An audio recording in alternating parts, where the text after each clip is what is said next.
I may be recognized. allowed, just 2 For the points. guidance of the members, our colleague is a non-member. Nonetheless, he is allowed to manifest. You may proceed. Thank you, Madam.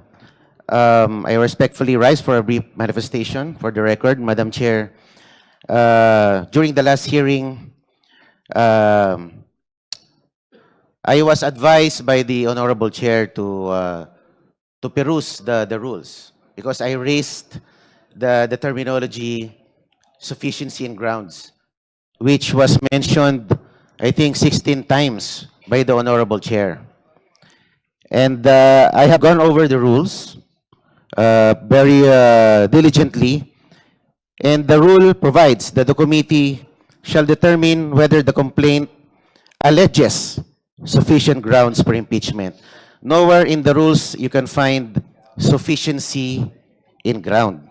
Ang aking pong opinion, Madam Chair, pag binago po natin o we alter the terminology, it will reap a different meaning or a different consequence. When we say we're just determining alleged sufficient grounds, we are just testing the allegations. Pag sinabi nating sufficiency in grounds, we seem to be weighing the evidence. So I just implore the wisdom of the Madam Chair to stick to the precise wording as stated in the rules. That's my number 1 point. Number 2, Madam, I have questions as to how the process of determining alleged sufficient grounds was achieved during the last hearing. How did we arrive at the determination?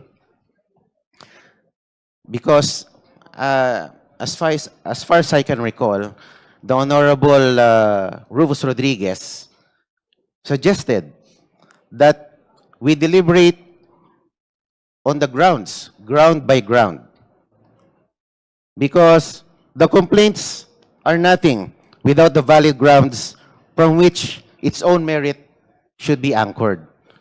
So I agree with the view of the Honorable Rodriguez that we should have deliberated the 2 complaints ground by ground in order to arrive at a more judicious determination.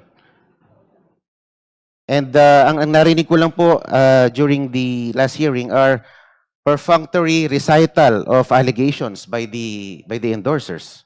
So it would appear that this was just a peremptory declaration of sufficient grounds and nothing more. Yun lang po, ang aking pong pakiwari, we should be not abbreviating due process because the ruling on Duterte versus House of Representatives stated that due process and the constitutional limitations should always be present at every stage of the impeachment process. That's all, Madam Chair.